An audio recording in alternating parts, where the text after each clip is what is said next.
Christopher అని ఉండేవాడు, మా సీనియర్ రవితేజ అనే ఉండేవాడు.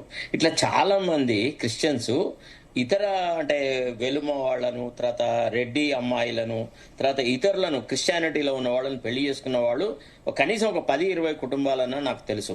తర్వాత రెండోది, ఈ సోకాల్డ్ దళిత నాయకులు వీళ్ళు పెళ్లి చేసుకోవటమేమో ఉన్నత కులాల వాళ్ళ అమ్మాయిలను అబ్బాయిలను చేసుకొని వాళ్ళు మళ్ళీ ఎస్సీ స్టేటస్ తీసుకుంటారు. అదెట్లా సార్ నాకు అర్థం కాదు. ఫర్ ఎగ్జాంపుల్ ఒక కుటుంబం చూపెడతాను నేను, just for our own political discussion point of view. కాకా వెంకట స్వామి కుటుంబం వాళ్ళలో ఎవరు ఎస్సీ అమ్మాయిని పెళ్లి చేసుకున్నారు? ఇప్పుడు చూడండి, వాళ్ళు వివేక్ వెంకటస్వామి భార్య ఎస్సీ కాదు, వినోద్ భార్య ఎస్సీ కాదు, పెద్దపల్లి పార్లమెంటు సభ్యుడు అతని భార్య ఎస్సీ కాదు. అంటే నేను అనేది ఏంటంటే, మీరు మైగ్రేట్ అవుతున్నారు కదా సోషల్ ల్యాడర్ లో, you are coming up with crores of rupees money. మీరు కూడా దళితులకు, సామాన్య దళితులకు వివక్షతకు గురవుతూ ఏ రకమైన అభివృద్ధి లేనటువంటి దళితులకు వచ్చేటువంటి ఫెసిలిటీస్ ని మీరే చేయడం వల్ల అసలు ఎస్సీలుగానే ఉండిపోతున్నారు. సామాజిక రుగ్మతలకు వాళ్ళు అట్టనే గురవుతూ ఉన్నారు అనమాట. తర్వాత రెండోది సార్, మనం ఇంకొక విషయం కూడా గమనించాలి. బాబు జగజీవన్ రామ్ గారి కూతురు మీరా కుమార్ ఉన్నారు.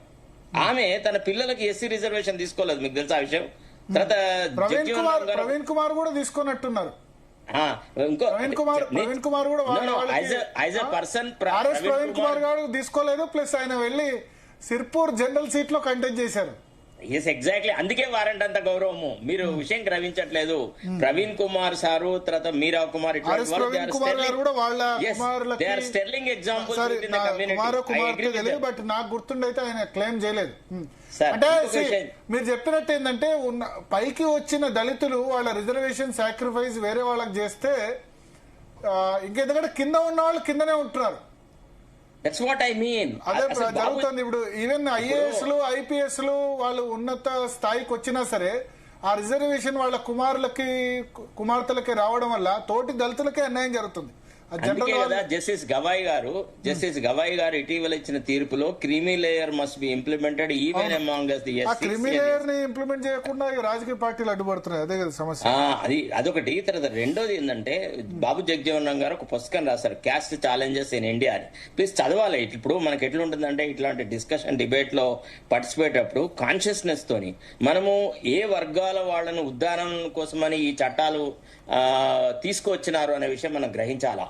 ఇవాళ పూర్తిగా సోషల్ లాడర్ లో అందరికంటే కింద ఉన్న దళితులను ఉద్ధరించాలని తీసుకున్న చట్టాన్ని సొసైటీలో అధికంగా డెవలప్ అయిన వాళ్ళు మేము వాడుకుంటాము, మేము తిమింగలాలము కాబట్టి మేము చిన్న చేపలను మింగుతాము అని అంటే దాన్ని ఒప్పుకోకూడదు sir. It is injustice to the. ఒక్కసారి క్రాంతి కిరణ్ గారు చాలాసేపటి నుంచి వెయిట్ చేస్తున్నారు. ఒకసారి ఎగ్జాక్ట్లీ బీజేపీ